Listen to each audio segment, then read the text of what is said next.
Recording by J. Hall. The Wonderful Wizard of Oz by L. Frank Baum. Chapter 7. The Journey to the Great Oz. They were obliged to camp out that night under a large tree in the forest, for there were no houses near. The tree made a good thick covering to protect them from the dew, and the Tin Woodman chopped a great pile of wood with his axe, and Dorothy built a splendid fire that warmed her and made her feel less lonely. She and Toto ate the last of their bread, and now she did not know what they would do for breakfast. "If you wish," said the lion, "I will go into the forest and kill a deer for you. You can roast it by the fire, since your tastes are so peculiar that you prefer cooked food, and then you will have a very good breakfast." "Don't, please, don't," begged the Tin Woodman. "I should certainly weep if you kill a poor deer, and then my jaws would rust again."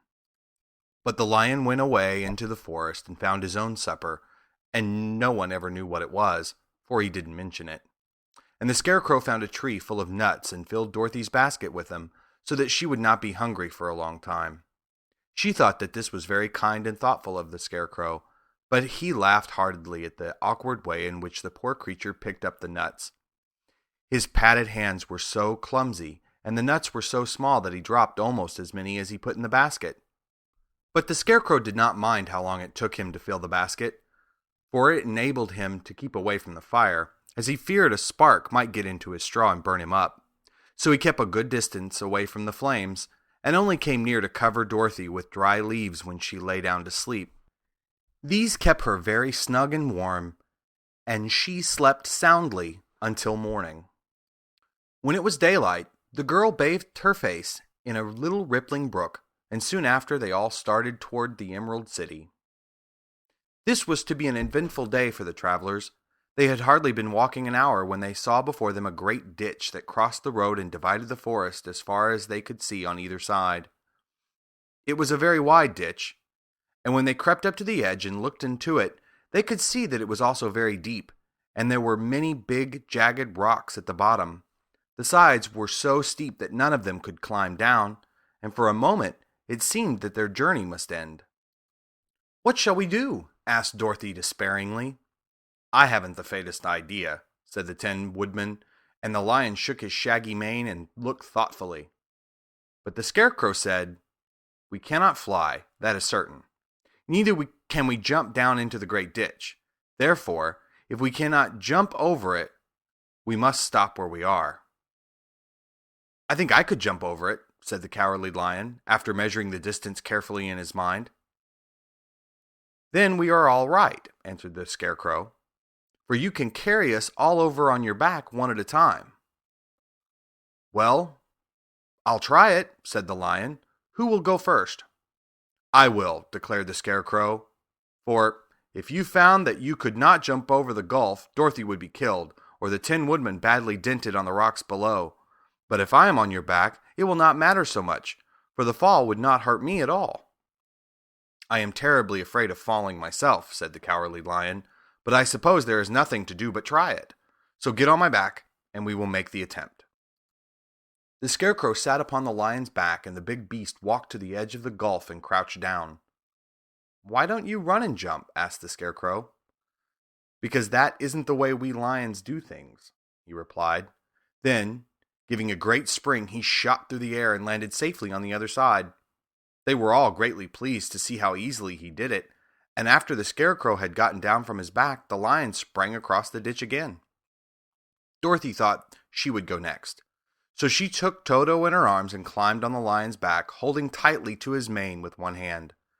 The next moment, it seemed as if she were flying through the air, and then, before she had time to think about it, she was safe on the other side.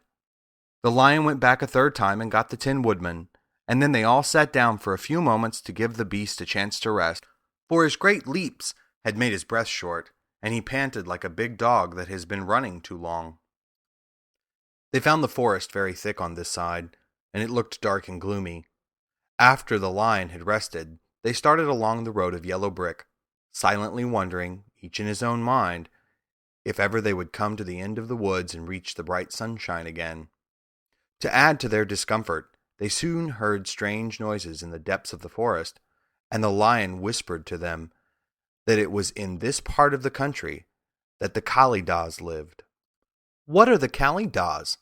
asked the girl.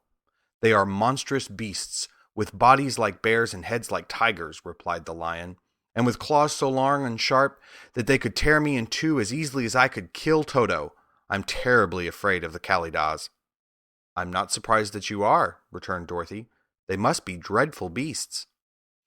The lion was about to reply when suddenly they came to another gulf across the road, but this one was so broad and deep that the lion knew at once he could not leap across it. So they sat down to consider what they should do, and after serious thought, the Scarecrow said, "Here is a great tree standing close to the ditch. If the Tin Woodman can chop it down so that it will fall to the other side, we can walk across it easily." "That is a first-rate idea," said the lion. "One would almost suspect you had brains in your head instead of straw." The woodman set to work at once, and so sharp was his axe that the tree was soon chopped nearly through. Then the lion put his strong front legs against the tree and pushed with all his might, and slowly the big tree tipped and fell with a crash across the ditch, with its top branches on the other side.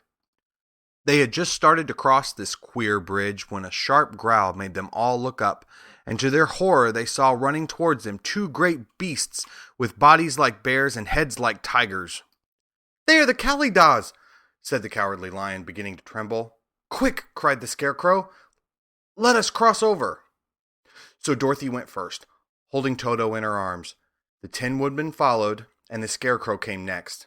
The lion, although he was certainly afraid, turned to face the Kalidas, and then he gave so loud and terrible a roar that Dorothy screamed and the Scarecrow fell over backwards, while even the fierce beast stopped short and looked at him in surprise.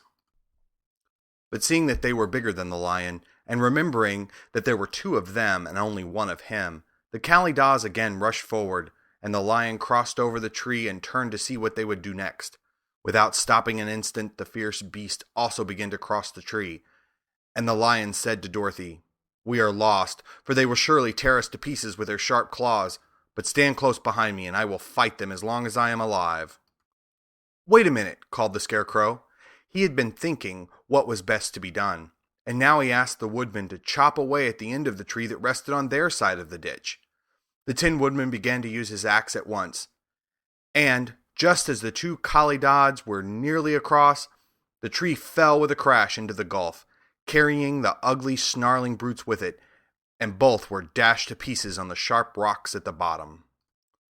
"Well," said the Cowardly Lion, drawing in a long breath of relief, "I see we are going to live a little while longer, and I am glad of it. For it must be a very uncomfortable thing not to be alive. Those creatures frightened me so badly that my heart is beating yet." "Ah," said the Tin Woodman sadly, "I wish I had a heart to beat."